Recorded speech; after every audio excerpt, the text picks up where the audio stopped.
Los adoquines de Hamelín aún resuenan con los pasos de 130 niños que caminaron hacia la eternidad el 26 de junio de 1284. ¿Alguna vez te has preguntado por qué el folclore germánico contiene más relatos de castigo colectivo que cualquier otra tradición europea? ¿Por qué los inocentes pagan por los pecados de los culpables? ¿Dónde la seducción musical se convierte en justicia divina? ¿Y por qué la venganza más aterradora no llega a través de la violencia, sino a través del robo de lo que las comunidades más valoran, su futuro? Bienvenidos a los anales empapados en sangre del folclore de la venganza germánica, donde las promesas rotas engendran maldiciones eternas, donde el Rin corre rojo con los sueños de los ambiciosos y donde los jueces de invierno exigen precios que ningún mortal debería pagar. Esta noche exploramos no los cuentos de hadas romantizados de los libros infantiles, sino los horrores documentados donde la culpa colectiva se manifiesta como retribución sobrenatural. Soy el señor Ravenhurst, su guía a través de crónicas donde la inocencia se convierte en moneda de cambio por las transgresiones de los adultos y donde antiguos contratos escritos en sufrimiento trascienden la justicia mortal. Desde las calles medievales de Hamelín, plagadas de peste, hasta las rocas rompebarcos de la Loreley, las tradiciones de venganza germánicas revelan una comprensión cultural única de la justicia que no distingue entre la culpa individual y la colectiva. No son relatos de venganza personal, sino de retribución cósmica, donde linajes enteros pagan por una sola transgresión, donde las comunidades sufren por juramentos rotos y donde el concepto mismo de inocencia se disuelve ante juicios que operan según conceptos precristianos de responsabilidad colectiva. Imaginen al cronista medieval en la celda de su monasterio, mientras las ratas de la plaga corretean por las ciudades alemanas, documentando testimonios que desafían tanto la misericordia cristiana como la justicia racional. Imaginen a las familias de mercaderes que construyeron sus fortunas con el comercio del Rin, solo para descubrir que algunos peajes deben pagarse en monedas más preciosas que el oro. Consideren las comunidades que mantenían antiguas costumbres invernales diseñadas para apaciguar a jueces cuyos veredictos eran anteriores a los conceptos humanos de derechos individuales. Las tradiciones de venganza germánicas son más profundas que el derecho romano o el perdón cristiano, arraigadas en conceptos tribales de honor que ven a las comunidades como un único organismo donde la enfermedad de un miembro infecta a todos. Aquí, la justicia no es ciega, sino que todo lo ve, midiendo la culpa a través de generaciones y exigiendo pagos que se acumulan a través de los linajes. Las historias que exploraremos esta noche revelan cómo la posición única de Alemania entre el cristianismo occidental y el paganismo oriental creó tradiciones sobrenaturales donde la venganza se convierte en filosofía y la retribución se transforma en un principio cósmico. Desde la recolección sistemática de los niños de Hamelín por parte del flautista hasta la seducción intelectual de los mercaderes del Rin por la Loreley. Desde los tribunales de invierno de Frau Percha hasta el hambre autodestructiva de los Nachtzerer, exploraremos 4 manifestaciones de la venganza germánica que revelan la justicia como una fuerza más terrible que el caos. Estas historias reflejan la compleja relación de Alemania con la responsabilidad colectiva, fuente de cohesión social y trauma generacional, de fuerza comunal y culpa heredada.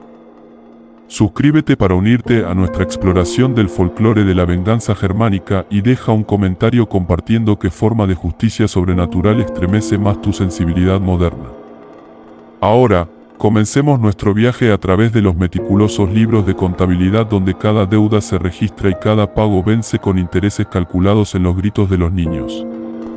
En el verano de 1284, mientras el Sacro Imperio Romano Germánico luchaba con la fragmentación política y la crisis espiritual, la próspera ciudad de Hamelín, a orillas del río Weser, se convirtió en el escenario del caso de venganza sobrenatural mejor documentado de la historia europea. A diferencia del cuento de hadas edulcorado que los niños modernos conocen, el registro histórico presenta una narrativa tan perturbadora que 7 siglos no han atenuado su poder para horrorizar a quienes examinan la evidencia. Imaginen, si quieren, Hamelín en el siglo XIII, un próspero centro comercial donde el comercio del río Weser traía una riqueza que se manifestaba en elaboradas casas gremiales, una magnífica iglesia dedicada a San Bonifacio y una clase mercantil que se había vuelto lo suficientemente cómoda como para considerar los contratos como sugerencias en lugar de vínculos sagrados. La prosperidad de la ciudad no solo había atraído a comerciantes y artesanos, sino también a las ratas que siguen a la abundancia humana, creando las condiciones que transformarían una disputa comercial en una catástrofe sobrenatural. El registro más antiguo que sobrevive, una nota en la crónica de la iglesia de Amelín, declara con escalofriante simplicidad: hace 100 años que nuestros niños se fueron. Esta inscripción, que data de 1384, trata el evento no como una leyenda, sino como un hecho histórico que no requiere elaboración. Cada ciudadano sabía exactamente qué calamidad había caído sobre sus antepasados un siglo antes. Pero la historia completa, preservada en múltiples fuentes independientes, revela detalles que transforman una simple desaparición en una meditación filosófica sobre la justicia, la inocencia y el precio que las comunidades pagan por los pecados de sus líderes. Los registros de la ciudad de 1284 documentan una plaga de ratas que amenazaba no solo la comodidad, sino la supervivencia. Los almacenes de grano mostraban una contaminación que podría desencadenar una hambruna. Los vectores de enfermedades se multiplicaban más rápido de lo que las contramedidas convencionales podían abordar.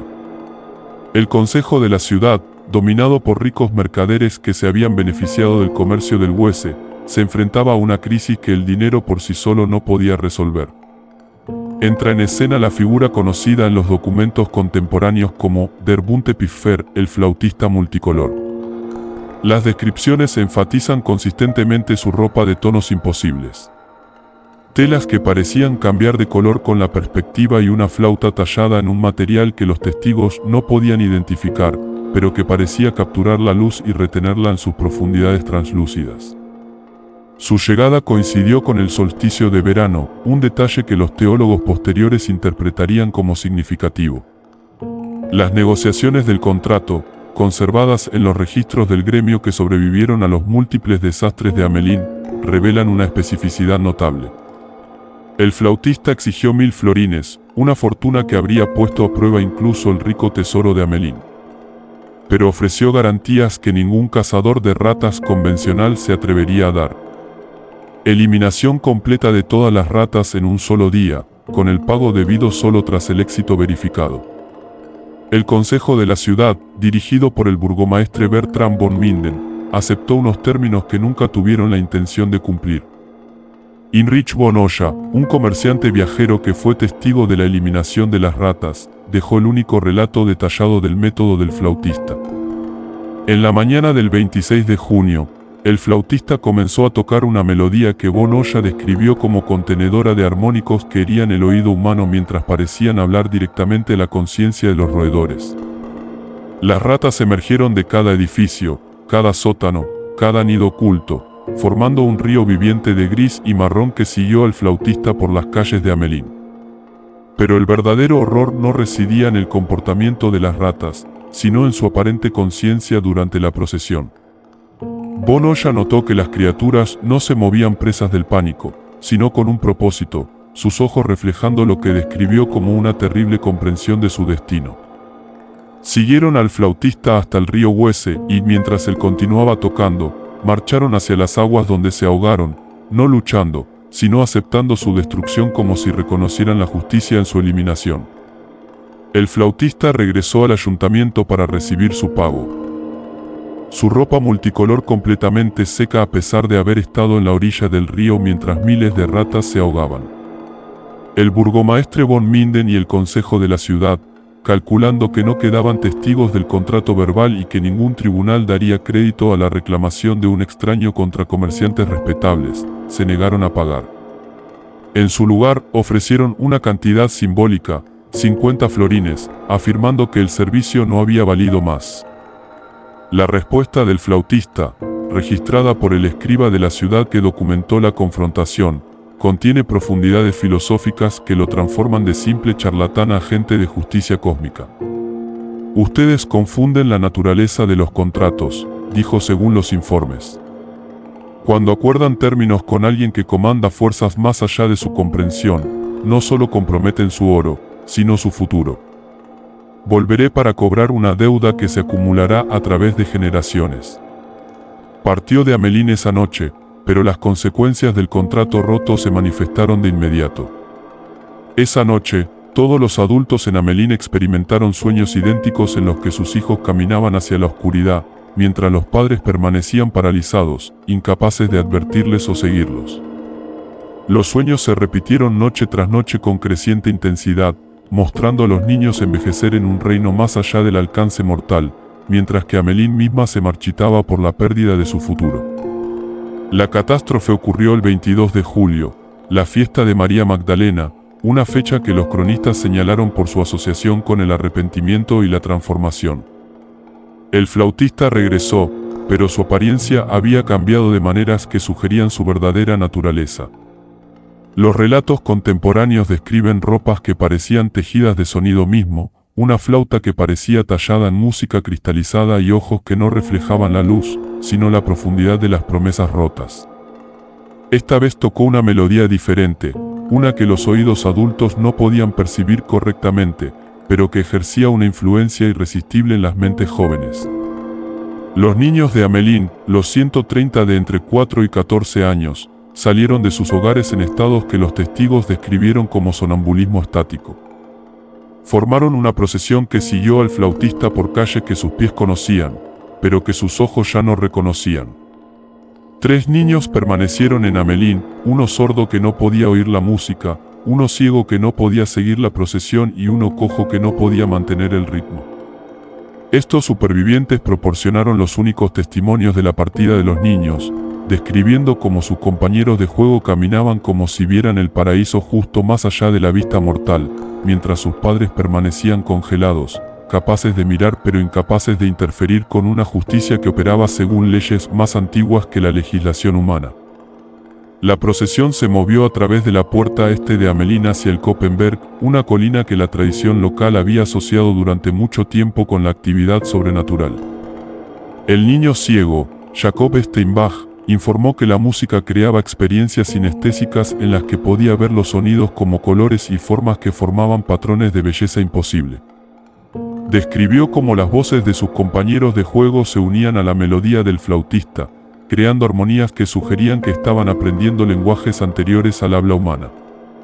En el Koppenberg, según la niña coja Anna Müller, que había seguido tan lejos como su pierna torcida se lo permitió, la colina misma se abrió como una puerta a habitaciones que siempre han existido pero que requerían las llaves adecuadas para desbloquearlas. Los niños entraron en la abertura mientras cantaban canciones que contenían conocimientos que ningún niño debería poseer, detalles sobre los pecados ocultos de sus padres, la ubicación de cuerpos enterrados durante la fundación de Amelín y profecías sobre el futuro de la ciudad que resultarían terriblemente precisas. La abertura se selló detrás del último niño, sin dejar más rastro que una depresión en la ladera que resistió todos los intentos de excavación.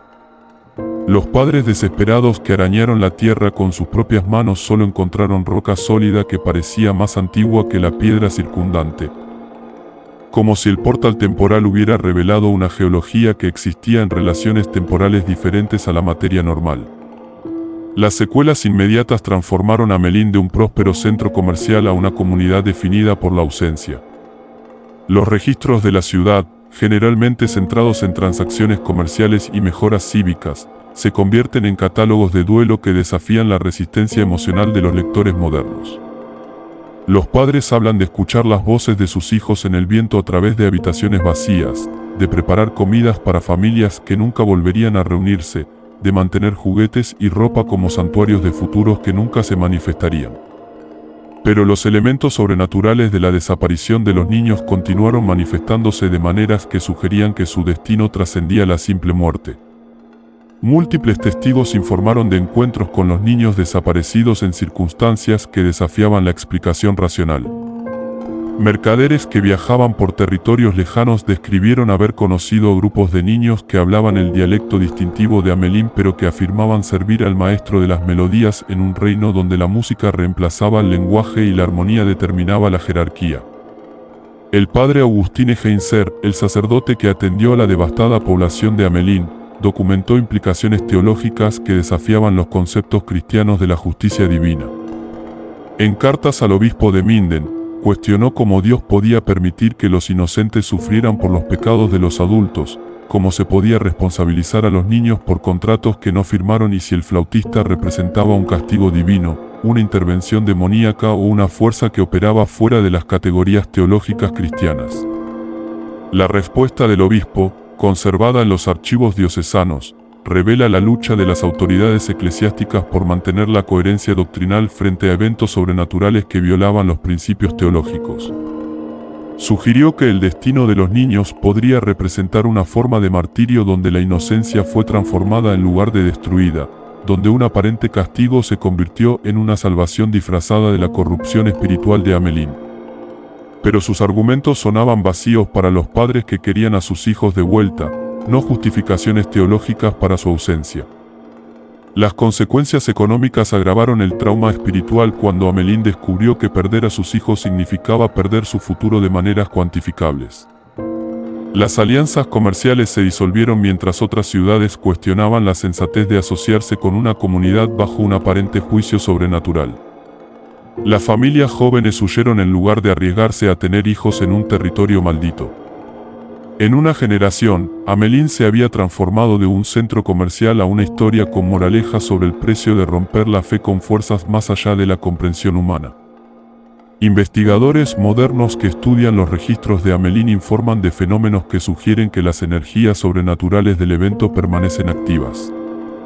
La doctora Sabine Kramer, que examinó los archivos de la ciudad para su disertación de 1987 sobre desapariciones masivas medievales, documentó anomalías de temperatura en las habitaciones donde se guardan los registros originales, fluctuaciones electromagnéticas que se intensifican el 26 de junio de cada año y fenómenos acústicos donde equipos de grabación sensibles capturan melodías que no corresponden a ninguna tradición musical conocida.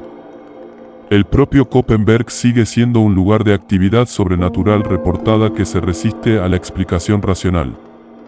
Los residentes locales describen escuchar risas de niños desde el interior de la colina durante los solsticios de verano, ver procesiones de pequeñas figuras con ropa medieval durante ciertas condiciones atmosféricas y encontrar juguetes de épocas anteriores a la fabricación moderna en lugares donde no existían asentamientos históricos. Estos fenómenos se intensifican durante los años en que las autoridades cívicas de Amelín consideran comercializar la leyenda del flautista. Como si el juicio original continuara castigando los intentos de beneficiarse de la tragedia. Las implicaciones filosóficas de la venganza del flautista se extienden más allá de una simple fábula moral sobre cumplir las promesas. El evento demuestra una comprensión germánica de la justicia como una fuerza que no reconoce distinción entre culpables e inocentes cuando las comunidades se benefician de los crímenes de sus líderes. Cada ciudadano que se benefició de la prosperidad de Amelín compartió la culpabilidad por la violación del contrato, convirtiendo a sus hijos en un pago legítimo por una deuda colectiva. Ya sea que el flautista representara una entidad sobrenatural que imponía la justicia cósmica o un agente humano que empleaba técnicas desconocidas para orquestar un secuestro masivo, sus acciones revelan verdades sobre cómo las comunidades construyen y destruyen sus futuros a través de las elecciones presentes. Los niños de Amelín pagaron el precio por los pecados de los adultos, pero su pago compró un conocimiento que 7 siglos de racionalismo no han borrado. Algunos contratos obligan a más que el oro. Algunas deudas se acumulan a través de generaciones y algunas formas de justicia operan según matemáticas donde la inocencia no ofrece protección contra la aritmética de la culpa colectiva. En lo alto del paso más estrecho del Rin, donde la corriente del río crea remolinos que han cobrado innumerables embarcaciones, una figura de cabellos dorados se sienta sobre una roca gris pizarra, peinando sus trenzas con utensilios que atrapan la luz del sol de maneras que sugieren un metal desconocido para las forjas humanas. La Lorelei, ese nombre que ha resonado en la conciencia germánica durante siglos, representa mucho más que una simple sirena que atrae a los marineros a tumbas acuáticas. Ella encarna la terrible atracción del conocimiento que destruye a quienes lo poseen. La sabiduría que corroe las limitaciones humanas y la belleza que se revela como una verdad demasiado pura para la comprensión mortal. Imaginen la garganta del Rin cerca de St. Warshausen en 1587, cuando el comercio fluvial formaba la columna vertebral económica de numerosos principados germánicos y los pilotos experimentados podían exigir precios que rivalizaban con los de los médicos cualificados. La roca que se conocería como la Loreley ya se había cobrado docenas de barcos, pero las explicaciones prácticas que involucraban corrientes traicioneras y efectos acústicos satisfacían a la mayoría de las mentes racionales, hasta el otoño en que comenzó a cantar no solo melodías, sino filosofías que transformaban a endurecidos mercaderes en místicos que dirigían deliberadamente sus naves hacia las rocas.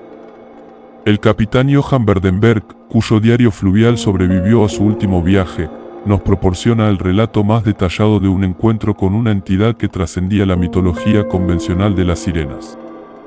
Sus entradas comienzan con notas de navegación estándar, pero evolucionan hacia meditaciones filosóficas que los eruditos universitarios identificarían más tarde como contenedoras de pruebas matemáticas y argumentos metafísicos que no deberían haber sido accesibles para un marinero mercante con una educación formal limitada.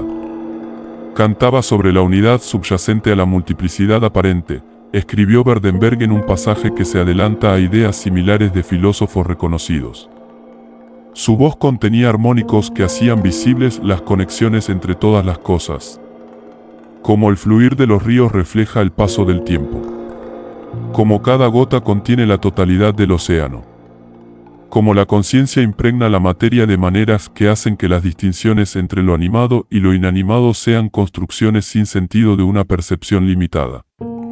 Pero el verdadero horror de la Loreley no residía en su belleza ni en su voz, sino en lo que ofrecía a quienes escuchaban su canción completa. Según múltiples testimonios de marineros que sobrevivieron a una exposición parcial a su música, no prometía oro ni amor, sino comprensión, una comprensión completa de la naturaleza fundamental de la realidad, una percepción directa de los principios operativos del universo y la liberación de las limitaciones cognitivas que definen la conciencia humana. Heinrich Heine y otros poetas románticos transformarían más tarde a la Loreley en un símbolo del amor condenado, pero los relatos anteriores revelan una entidad mucho más compleja filosóficamente. No seducía a través de la emoción, sino a través del intelecto, ofreciendo verdades que las mentes humanas podían vislumbrar pero no contener sin renunciar a las estructuras que mantienen la cordura. Sus víctimas no morían de deseo, sino de sobreexposición a la naturaleza sin filtrar de la realidad. El buque mercante Margareta, que transportaba vino de Maguncia a Colonia en octubre de 1587, se convirtió en el caso más documentado de la depredación filosófica de la Loreley. El manifiesto del barco lista 23 almas a bordo, incluido el padre Marcus Brenner, un erudito jesuita que regresaba de debates teológicos en Maguncia, donde había defendido la ortodoxia contra las innovaciones protestantes. Su presencia transformaría un viaje comercial rutinario en una catástrofe metafísica. Según el testimonio de un superviviente, la Loreley apareció al atardecer, pintando la garganta del Rin en tonos que parecían contener colores más allá del espectro normal. Su canción comenzó como una melodía sin palabras que hacía que el agua misma pareciera danzar, creando patrones que se asemejaban a ecuaciones matemáticas escritas en movimiento líquido. Pero al caer la oscuridad, surgieron las palabras, no en un solo idioma, sino en una lengua que hablaba directamente a la conciencia sin la mediación de la interpretación lingüística. El padre Brenner, entrenado en lógica y retórica, intentó contrarrestar su canción con argumentos teológicos, pero su diario revela una seducción gradual, no de la carne, sino del intelecto. Habla verdades que la escritura insinúa, pero no se atreve a declarar directamente, escribió. La unidad de la creación que la teología proclama se hace visible a través de su canción, no como una metáfora, sino como una percepción literal de cómo toda existencia participa en un único pensamiento divino que se piensa a sí mismo a través de infinitos particulares. La tripulación resistió inicialmente su influencia por medios convencionales, tapándose los oídos con cera, atándose a los mástiles, recitando oraciones protectoras. Pero la canción de la Loreley operaba a través de canales que las barreras físicas no podían bloquear. Sus verdades se propagaban a través del entrelazamiento cuántico de la conciencia, alcanzando las mentes a través de dimensiones que la anatomía humana no había evolucionado para percibir, pero que permanecían accesibles a la propia conciencia. El joven Franz Kellner, el aprendiz de navegante del barco, documentó su comprensión gradual de su mensaje en notas que los físicos modernos encuentran inquietantemente premonitorias. El espacio y el tiempo son construcciones que nuestras mentes crean para procesar la unidad como multiplicidad, escribió. Ella muestra cómo percibir la realidad sin estos filtros. Ver todos los momentos simultáneamente, todas las ubicaciones como un solo punto, todos los seres como modificaciones de una única conciencia que explora su propia naturaleza a través de una separación aparente. La seducción filosófica alcanzó una masa crítica cuando los miembros de la tripulación comenzaron a discutir sus revelaciones entre ellos, creando bucles de retroalimentación que amplificaban la comprensión más allá de la capacidad individual. Descubrieron que la contemplación colectiva de sus verdades generaba conocimientos emergentes que ninguna mente individual podría alcanzar. Realizaciones gestalt sobre la naturaleza de la realidad que requerían múltiples perspectivas para manifestarse por completo. El capitán Albrecht Steinman se enfrentó a una elección imposible entre su deber de entregar la carga y la creciente convicción de su tripulación de que las actividades humanas convencionales se habían vuelto insignificantes a la luz de las revelaciones de la Loreley. Las entradas de su bitácora documentan una lucha entre la responsabilidad práctica y la iluminación filosófica que definiría la trágica conclusión del viaje. Mis hombres ya no ven un propósito en el comercio, escribió.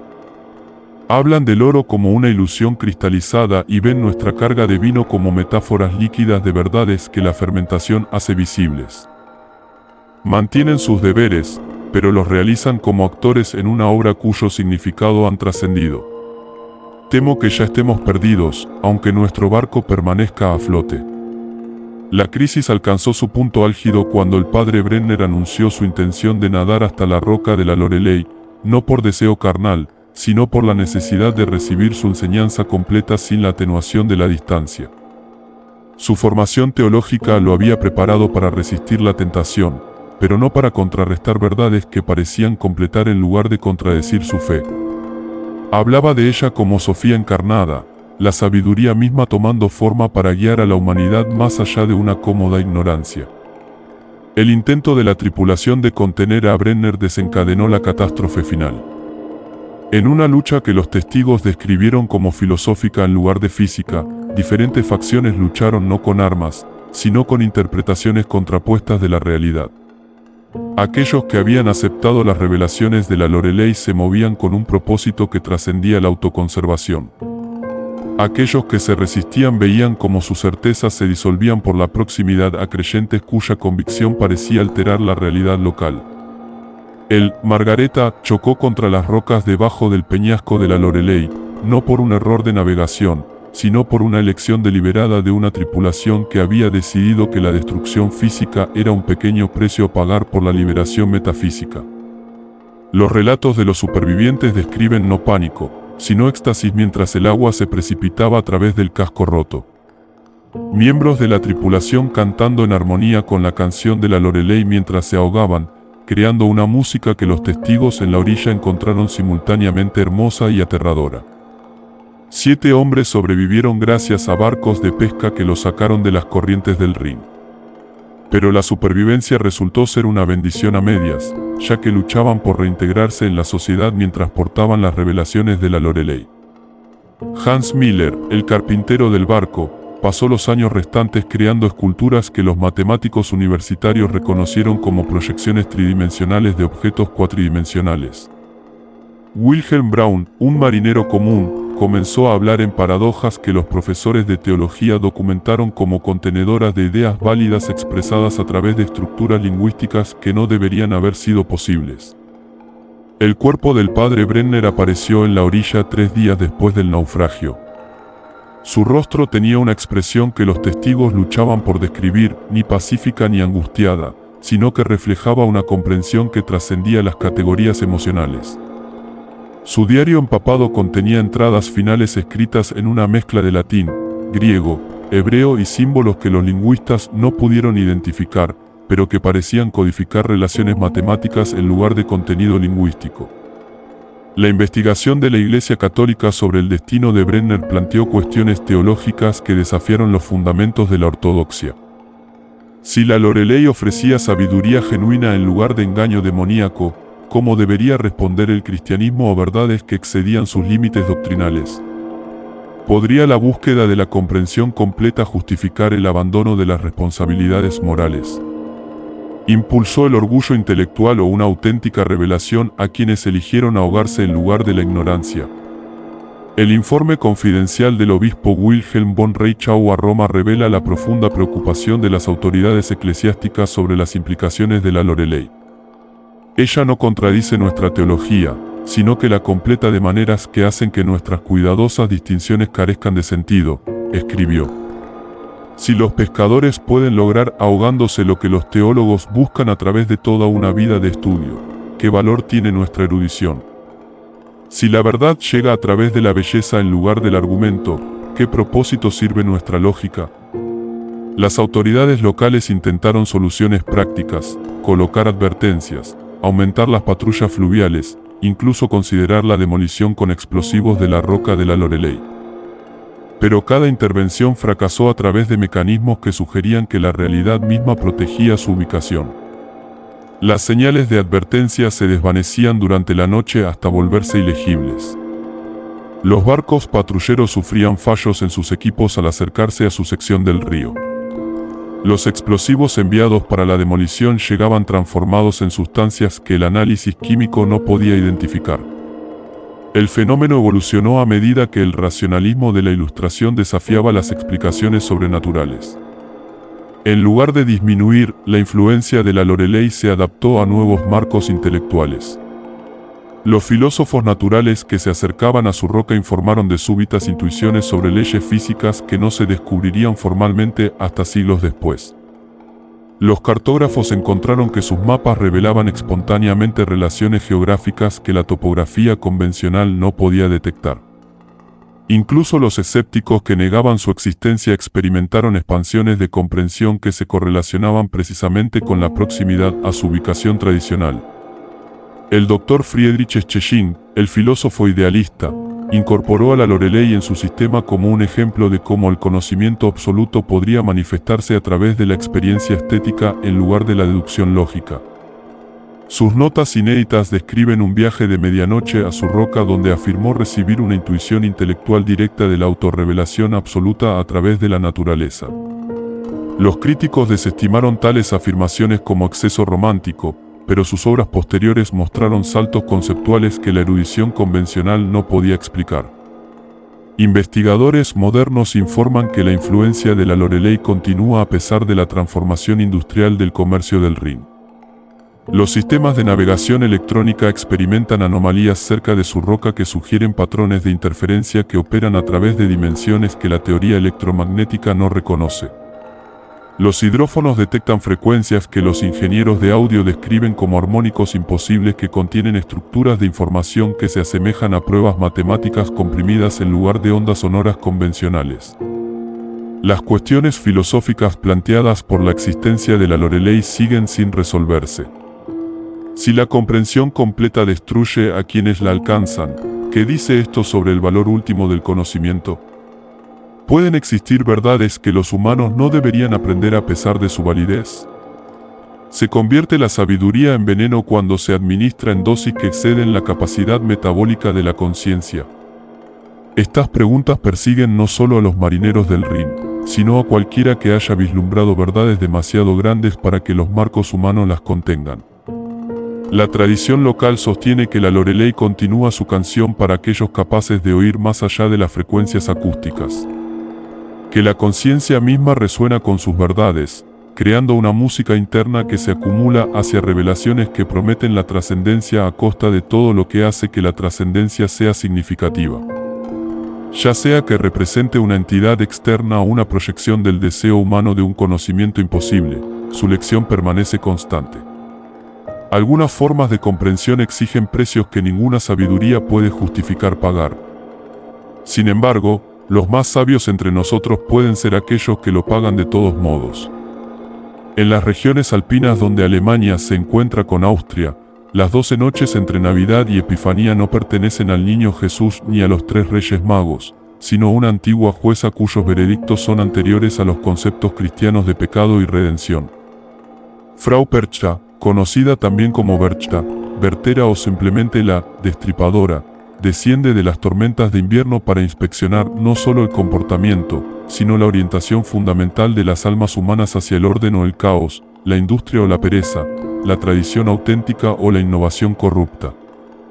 Imaginen el pueblo de Berchtesgaden en diciembre de 1423, cuando el recuerdo de la peste negra todavía acechaba cada reunión y las comunidades se aferraban a tradiciones que podrían protegerlas de fuerzas más allá de la comprensión humana.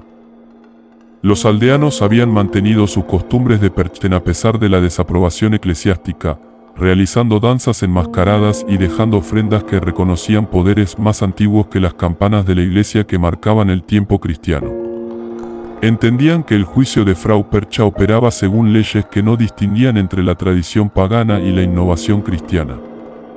Ella medía las almas por estándares que eran anteriores a ambos.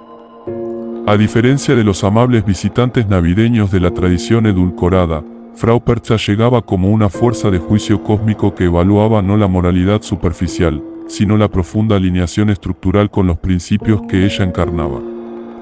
Los relatos contemporáneos describen una entidad que aparecía simultáneamente como una hermosa doncella con túnicas blancas y una horrible anciana con dientes de hierro, como si las percepciones de los observadores fluctuaran entre estados que revelaban diferentes aspectos de una única verdad demasiado compleja para un procesamiento visual consistente. Anna Holzmann, cuyo diario sobrevivió a los siglos en la granja de su familia en Austria, nos proporciona el relato más detallado de los métodos de juicio de Frau Percha. Como la hilandera más hábil del pueblo, Anna había mantenido las prácticas tradicionales de completar todo el procesamiento del lino antes del solsticio de invierno, entendiendo que la principal preocupación de Percha involucraba la correcta finalización de los ciclos anuales. Pero su vecina, Margareta Steinbach, había adoptado nuevos métodos que prometían una mayor eficiencia a costa de abandonar las observancias rituales. Entra a través de puertas cerradas como si la madera fuera niebla, escribió Anna el 26 de diciembre de 1423. Sus ojos contienen la profundidad de pozos que llegan al centro de la tierra, y su voz transporta armónicos que hacen que las ventanas canten en frecuencias que duelen los dientes. No habla con palabras, sino con significados que llegan directamente a la comprensión sin pasar por los oídos. La inspección de Frau Percha comenzaba con las ruecas, pero su evaluación se extendía mucho más allá de la calidad del hilo para examinar el estado espiritual codificado en el trabajo físico.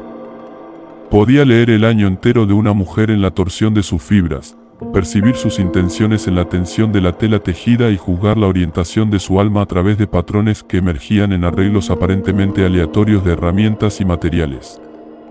El juicio de Margareta Steinbach demostró la dura justicia de Percha, que no reconocía excusas ni circunstancias atenuantes. A pesar de producir más hilo que cualquier otra mujer del pueblo, Margareta había violado principios fundamentales al trabajar durante los días prohibidos, usar atajos que eliminaban elementos rituales y, lo peor de todo, enseñar a las niñas que la eficiencia importaba más que la tradición. Su éxito técnico se convirtió en evidencia de su fracaso espiritual. El veredicto de Percha no llegó a través de palabras, sino de una transformación que los testigos lucharon por describir coherentemente. El vientre de Margareta se abrió, no por violencia, sino por lo que los observadores llamaron un despliegue como una flor de carne, revelando un interior lleno no de órganos, sino del hilo inferior que había producido a través de métodos inadecuados. El hilo se movía con vida aparente, tejiéndose en patrones que representaban cada violación de la práctica tradicional, cada atajo tomado en busca de la productividad. Pero la justicia de Percha contenía instrucción junto con el castigo. Retiró el hilo inferior y lo reemplazó con piedras y paja, luego selló el vientre de Margareta con un hilo verde que dejó cicatrices formando patrones rúnicos. El mensaje era claro: aquellos que llenaban sus vidas con un vacío eficiente recibirían un peso que correspondiera a su vacío espiritual. Margareta sobrevivió, pero vivió el resto de sus días con un vientre que sonaba como un tambor lleno de piedras cuando caminaba. Un recordatorio constante de las elecciones que valoraban la cantidad sobre la calidad sagrada. Los niños del pueblo se enfrentaban a estándares diferentes pero igualmente exigentes. Percha no probaba su productividad, sino su mantenimiento de las conexiones esenciales entre el mundo humano y el natural. Examinaba su conocimiento de las canciones tradicionales, su participación en los rituales estacionales y, lo más importante, su capacidad para percibir entidades que la racionalidad adulta había aprendido a ignorar. Los niños que habían perdido la capacidad de asombro auténtico se enfrentaban a castigos que restauraban la percepción a través del trauma. El joven Wilhelm Gärtner, de 7 años, había pasado el año dominando las letras latinas en la nueva escuela de la iglesia mientras olvidaba las canciones del bosque que su abuela le había enseñado. Cuando Percha le preguntó sobre los nombres de los espíritus del invierno, respondió con santos cristianos en lugar de los antiguos guardianes. Su castigo reflejaba la naturaleza de su transgresión. Le tocó los ojos con dedos que los testigos describieron como ardiendo con fuego frío, otorgándole la capacidad permanente de ver entidades espirituales, pero quitándole la capacidad de leer la escritura humana. El niño ve de verdad ahora, escribió Anna Holzman, pero a costa de las habilidades que habrían asegurado su posición en la sociedad cristiana. Habla con los cuervos y conoce la llegada de las tormentas, pero no puede leer su propio nombre ni reconocer las letras que una vez prometieron progreso. El regalo de Percha es siempre una carga, su misericordia indistinguible de la crueldad para quienes miden con estándares humanos. Los hombres adultos se enfrentaban al juicio de Percha a través de criterios diferentes que evaluaban su mantenimiento de las tradiciones protectoras y la relación adecuada con las fuerzas que la conversión cristiana no había eliminado. Hans Zimmermann, el herrero del pueblo, había continuado la antigua práctica de dejar ofrendas de hierro en las encrucijadas a pesar de la condena del sacerdote. Su fidelidad le valió la aprobación de Percha, manifestada a través de un don que parecía una carga, la capacidad de forjar hierro que podía atar a entidades espirituales, una habilidad que traía tanto poder como una terrible responsabilidad. Pero Martin Witzer, el ambicioso mercader que se había burlado de las viejas costumbres mientras abrazaba innovaciones rentables, descubrió que la justicia de Percha operaba con una precisión irónica. Maldijo su oro para que revelara su verdadera naturaleza. Cada moneda que tocaba se transformaba temporalmente en lo que espiritualmente representaba. El pan comprado con ganancias explotadoras se convertía en serrín. El vino comprado con ganancias engañosas se convertía en vinagre. Su riqueza permanecía técnicamente intacta, pero se volvía inutilizable para cualquier propósito que pudiera traer satisfacción. El padre Johannes, el sacerdote del pueblo, se enfrentó a un desafío único, ya que el juicio de Percha reconocía su autoridad espiritual mientras cuestionaba su fuente última.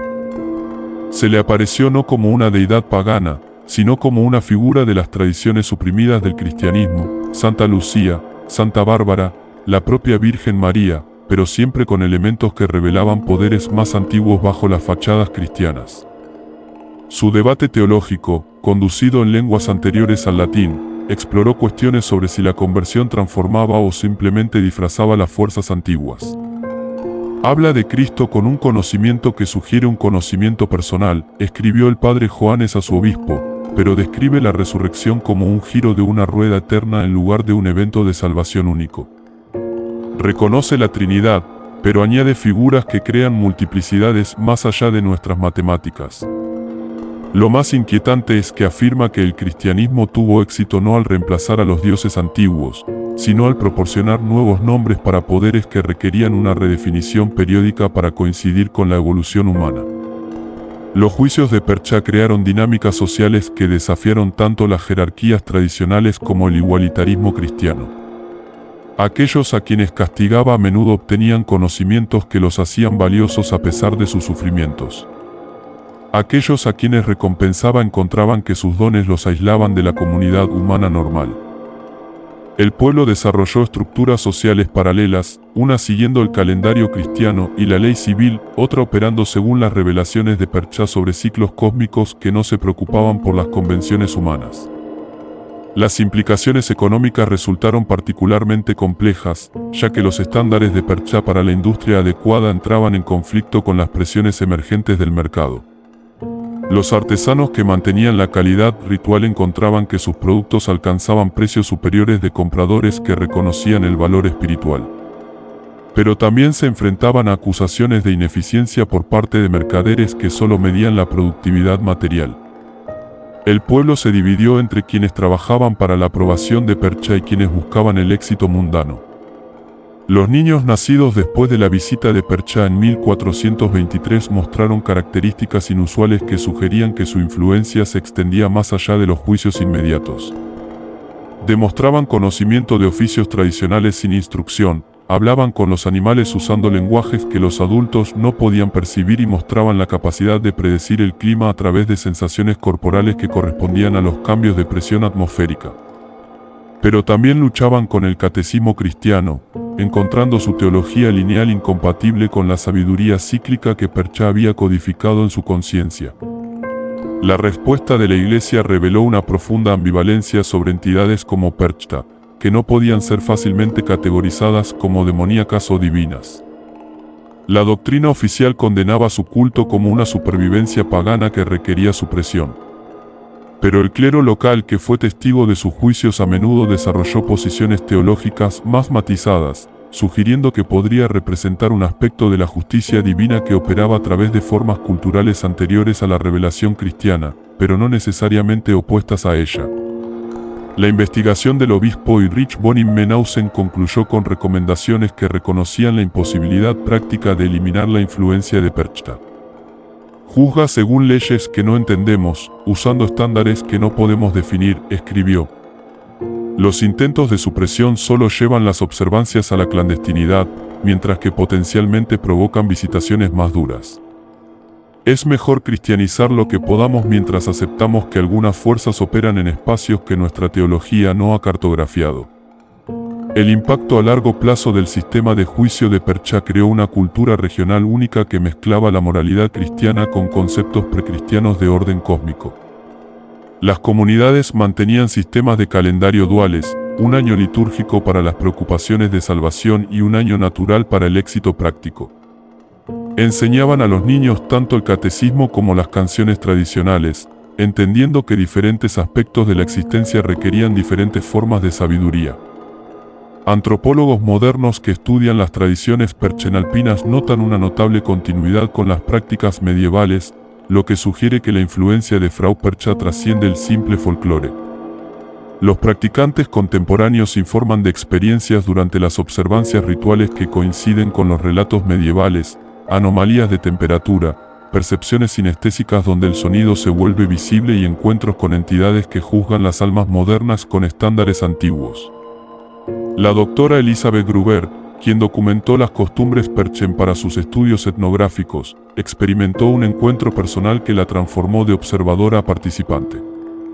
Durante una observación del solsticio de invierno de 1993 en un pueblo rural austriaco, informó de un contacto directo con una entidad que coincidía con las descripciones tradicionales de Frau Percha, quien evaluó su trabajo académico con estándares que no tenían nada que ver con las métricas de publicación académica.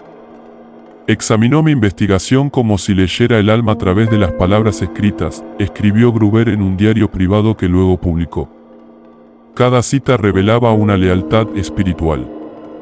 Cada argumento exponía una orientación fundamental hacia el orden o el caos. Juzgó mi trabajo no por estándares académicos, sino por si mantenía conexiones vivas entre la sabiduría pasada y la necesidad presente. Su aprobación llegó como una maldición. Ahora puedo percibir verdades que mi disciplina carece de vocabulario para expresar. Las implicaciones filosóficas de las continuas manifestaciones de Frau Percha desafían las suposiciones modernas sobre el progreso y la ilustración. Su juicio sugiere que el avance tecnológico y la evolución social no eliminan los estándares antiguos, sino que simplemente los oscurecen bajo las preocupaciones contemporáneas. Cada diciembre, en los pueblos que mantienen las viejas observancias, demuestra que la justicia cósmica opera según principios que los sistemas legales humanos no pueden codificar y la moralidad humana no puede comprender por completo. Ya sea que Frau Percha represente la supervivencia de una deidad precristiana, una proyección psicológica de las ansiedades culturales sobre el juicio, o una fuerza que trasciende las categorías de lo real y lo simbólico, su influencia da forma a comunidades que deben equilibrar la sabiduría antigua con las demandas modernas. Su corte de invierno continúa reuniéndose en los espacios entre la tradición y la innovación, midiendo las almas con estándares que no admiten excusas contemporáneas, pero que ofrecen recompensas que ningún logro moderno puede igualar. En el año de la plaga de 1562, mientras los carros de la muerte rodaban por las calles adoquinadas de Nuremberg y las campanas de las iglesias tañían sin cesar, la ciudad se enfrentó a un horror que superaba incluso las terribles matemáticas de la peste bubónica. Los muertos habían comenzado a devorarse a sí mismos en sus tumbas, y con cada bocado de su propia carne, otro pariente vivo enfermaba y moría. El Nachtzerer, literalmente, devorador de después, representaba la variante filosóficamente más perturbadora de la tradición vampírica germánica. No eran muertos vivientes que se alimentaban de otros, sino cadáveres que consumían su propia existencia en una espiral de autoborrado que arrastraba a las almas conectadas al olvido. Imaginen el cementerio de San Juan de Nuremberg en septiembre de 1562, donde los sepultureros informaban de sonidos que helaban almas ya insensibilizadas por la mortalidad masiva. De debajo de la tierra recién removida provenían ruidos de masticación, roer y tragar que continuaban día y noche con persistencia mecánica. Cuando las familias desesperadas ordenaron exhumaciones, descubrieron cadáveres con sudarios parcialmente devorados, dedos faltantes consumidos por sus propios dientes y rostros torcidos en expresiones que sugerían un hambre y un horror simultáneos por sus propias acciones. El doctor Hieronymus Baumgartner, médico jefe de Nuremberg y corresponsal del pionero anatomista Andreas Vesalius, documentó el fenómeno del Nachtzerer con una precisión científica que incomoda a los lectores modernos con sus suposiciones racionalistas. Su tratado De Masticatione Mortuorum, sobre la masticación de los muertos, presenta evidencia que desafía los límites entre lo físico y lo metafísico, entre la conciencia individual y la infección espiritual colectiva. El cadáver de Margareta Tuchel, una respetada matrona muerta hace 3 días de peste, fue descubierto con su sudario completamente consumido, escribió Baumgartner. Su mandíbula mostraba un movimiento imposible para una muerte genuina, continuando la masticación incluso mientras observábamos. Lo más inquietante es que sus dientes habían crecido desde el entierro, convirtiéndose en implementos puntiagudos adecuados para el autoconsumo. Mientras masticaba, su hija viva, Agnes, se derrumbó con síntomas que coincidían con la enfermedad final de su madre. El Nachtzerer difería del folclore vampírico convencional de maneras que revelaban ansiedades únicamente germánicas sobre la identidad, la conexión y la naturaleza de la muerte misma. Estas entidades no mostraban interés en la sangre de los vivos, no buscaban la expansión de un imperio de muertos vivientes y no demostraban malevolencia consciente. En cambio, se dedicaban a una autodestrucción automática que parecía impulsada por un hambre que trascendía el apetito físico. Un anhelo metafísico de aniquilación que paradójicamente fortalecía su dominio sobre la existencia.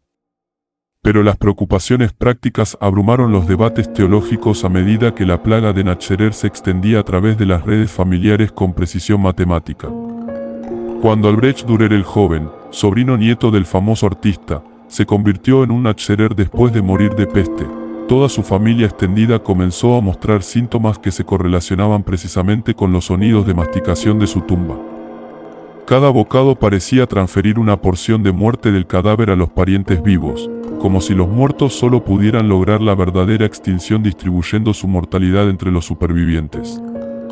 El Consejo de la ciudad, desesperado por detener tanto la plaga como la pandemia sobrenatural, autorizó medidas extraordinarias documentadas en los archivos municipales. Se contrataron cazadores profesionales de Nachtzerer de Silesia, donde el fenómeno tenía una historia más larga. Estos especialistas empleaban técnicas que parecían mezclar la superstición primitiva con una comprensión sofisticada de la relación de la conciencia con la materia física. El cazador Caspar Friedrich introdujo métodos que resultaron efectivos pero filosóficamente problemáticos. Insistió en que el Nachtzerer no representaba una posesión externa, sino un colapso interno. Almas que perdían cohesión durante la muerte y se fragmentaban en impulsos competitivos que se volvían contra su propia existencia. El autoconsumo no era un ataque, sino un intento de escapar de una condición que atrapaba la conciencia en la materia en descomposición sin esperanza de resolución o liberación.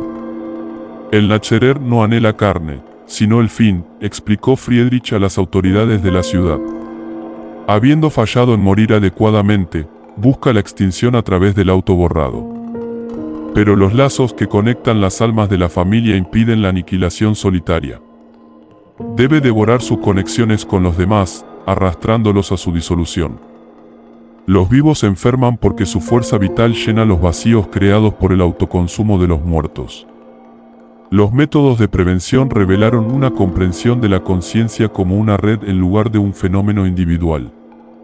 Friedrich prescribió cortar las conexiones lingüísticas, eliminar el nombre del difunto de todos los documentos, prohibir a los miembros de la familia pronunciarlo, destruir las posesiones personales que llevaban marcadores de identidad. El objetivo no era honrar a los muertos, sino aislarlos de las redes que el autodevorador podía atravesar. Cuando la prevención fallaba, la terminación requería técnicas que las sensibilidades modernas encuentran aborrecibles, pero que resultaron efectivas a través de mecanismos que sugieren verdades inquietantes sobre la naturaleza de la muerte. El Nachtzerer tenía que ser exhumado, su boca llenada con tierra mezclada con vino de comunión, lo que es más crucial, su nombre pronunciado al revés 3 veces mientras se clavaba una estaca de hierro a través de su mandíbula. Este proceso, explicó Friedrich, completaba la muerte que la enfermedad había comenzado de manera imperfecta. El caso de la familia de comerciantes Olscher demostró tanto el horror como la extraña misericordia del fenómeno del Nachtzerer. Cuando el patriarca Conrad se convirtió en un autodevorador, su viuda Bárbara tomó una decisión que conmocionó a las autoridades de la ciudad. Solicitó ser enterrada en la misma tumba, aceptando la infección para unirse a la disolución de su esposo en lugar de ver a sus hijos sucumbir uno por uno. Su sacrificio creó un bucle cerrado que contuvo el contagio sobrenatural dentro de la unidad conyugal. Las investigaciones anatómicas del Dr. Baumgartner sobre los Nachtzerer terminados revelaron imposibilidades fisiológicas que desafiaron la comprensión médica. El contenido estomacal incluía materiales que no deberían haber sido accesibles desde dentro de los ataúdes, tierra de debajo de la profundidad del entierro, madera de árboles no utilizados en la construcción de ataúdes y, lo más inquietante, materia orgánica que el análisis de ADN realizado en muestras preservadas en 1994 no pudo corresponder a ningún organismo conocido. La epidemia alcanzó su punto máximo durante el invierno de 1562 a 63, cuando la congelación del suelo impidió nuevos entierros y las familias almacenaron los cadáveres en sótanos en espera del deshielo primaveral. La proximidad a potenciales Nachtzerer creó una presión psicológica que pudo haber desencadenado el fenómeno. Varios casos documentados involucran cadáveres que comienzan el autoconsumo solo después de que los miembros de la familia expresaron temor a la posibilidad. Esto sugería que la conciencia de los vivos y los muertos permanecía entrelazada de maneras que permitían que la expectativa influyera en el comportamiento post-mortem. Los registros de la ciudad documentan un impacto económico del brote de Nachtzerer que superó incluso la interrupción de la plaga. Las alianzas comerciales se disolvieron cuando las familias de mercaderes mostraron signos de infección. El valor de las propiedades se desplomó en los barrios cercanos a los cementerios contaminados. Lo más significativo es que los lazos sociales que permitían la confianza comercial se erosionaron a medida que las familias se aislaban para evitar que el contagio sobrenatural se propagara a través de las conexiones emocionales. La respuesta de la Iglesia protestante evolucionó de la negación, pasando por la acomodación, hasta la integración. La insistencia inicial en que la teología reformada eliminaba tales supersticiones dio paso al reconocimiento práctico de que los feligreses experimentaban fenómenos reales independientemente de las posturas doctrinales. El pastor Beit Dietrich desarrolló innovaciones litúrgicas que reconocían la amenaza del Nachtzerer mientras mantenían los principios protestantes. Las oraciones por una muerte completa reemplazaron las misas por los difuntos, creando un marco teológico para asegurar la terminación adecuada de la existencia.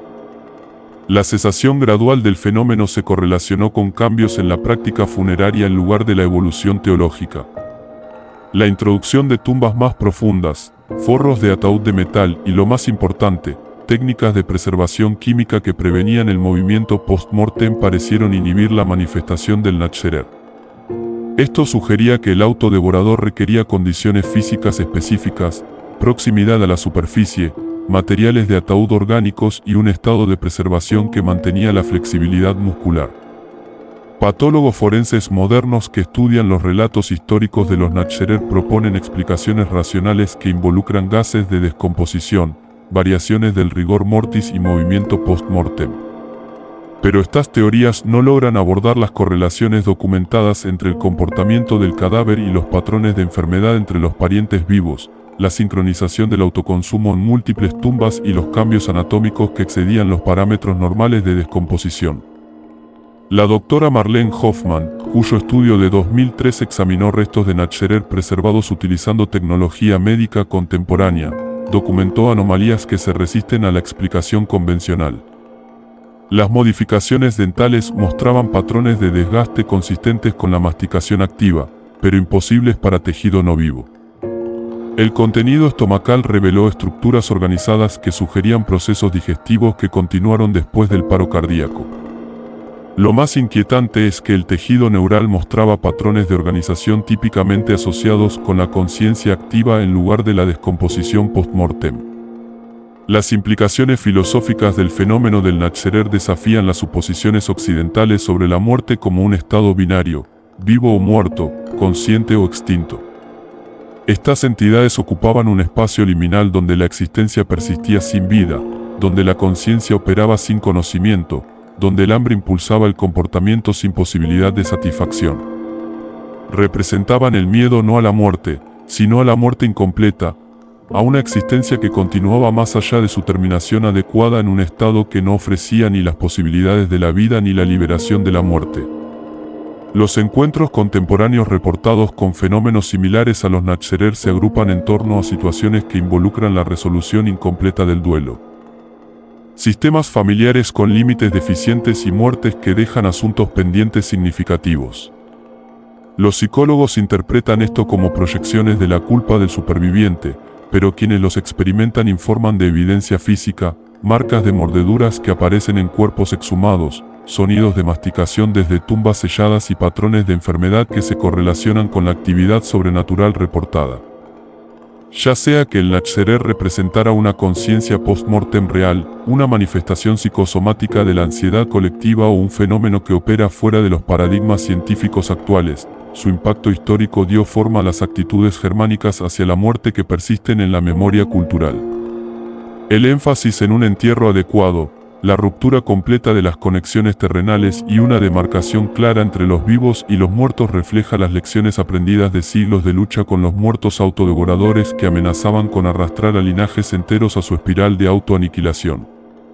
En la Nuremberg moderna, el cementerio de San Juan, donde yacen Albrecht Dürer y numerosos Natcherer, mantiene protocolos especiales que mezclan el respeto histórico con la precaución práctica.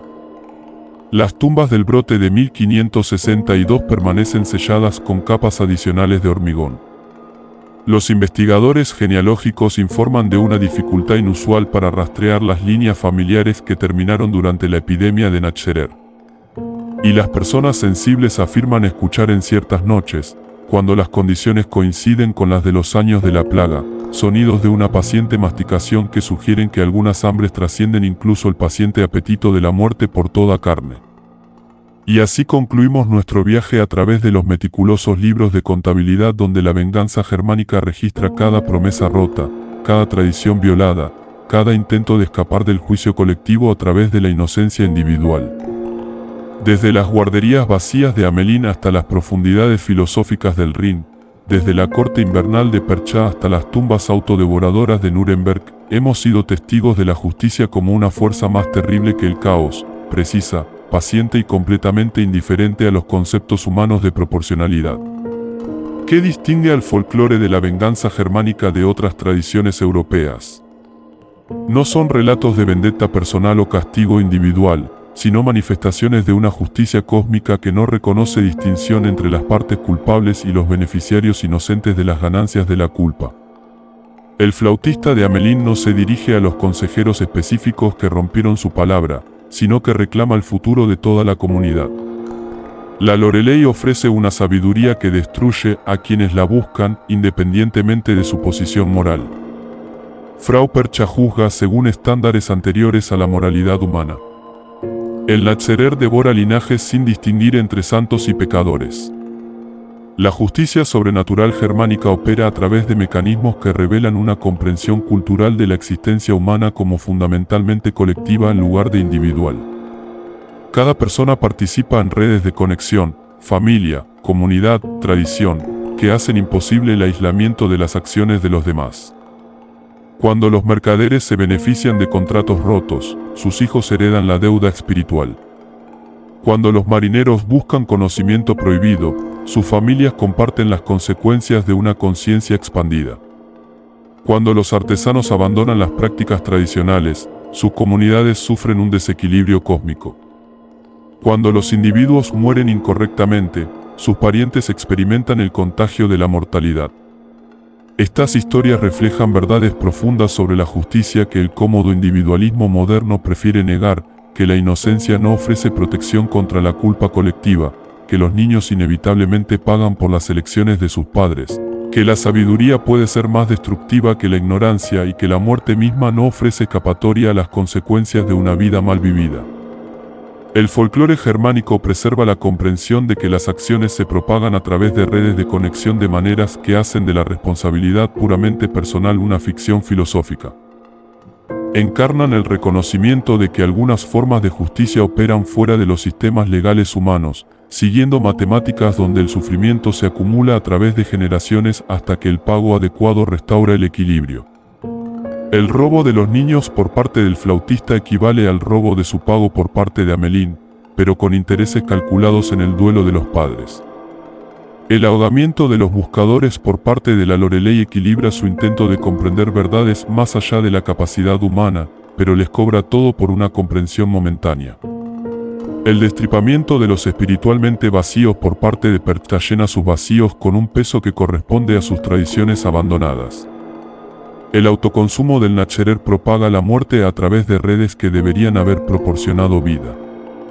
Desde las ciudades mercantiles de la Liga Hanseática hasta los pueblos alpinos donde las antiguas costumbres sobrevivieron a la superposición cristiana. Desde las ciudades universitarias donde los eruditos buscaban conocimientos peligrosos hasta los centros urbanos asolados por la plaga donde la muerte misma se volvió contagiosa, el folclore germánico traza territorios donde la justicia sobrenatural impone leyes que los tribunales humanos no pueden codificar.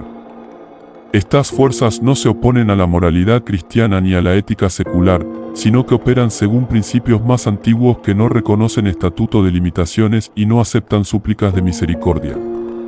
La industrialización de la sociedad alemana no ha eliminado estos patrones, sino que ha transformado su manifestación. Los sistemas económicos modernos crean redes de complicidad que propagan la culpa a través de las cadenas de suministro y las carteras de inversión. Las redes de información contemporáneas permiten que el conocimiento peligroso se propague con una velocidad que horrorizaría a quienes conocieron a las víctimas de la Loreley. El abandono actual de las prácticas tradicionales crea vacíos espirituales que las perchas contemporáneas llenan con peso existencial. El procesamiento incompleto del duelo de hoy genera narrativas psicológicas. Si encontraste justicia en estos relatos del folclore de la venganza germánica, suscríbete a las exploraciones del Sr. Ravenhurst sobre la retribución sobrenatural de todo el mundo.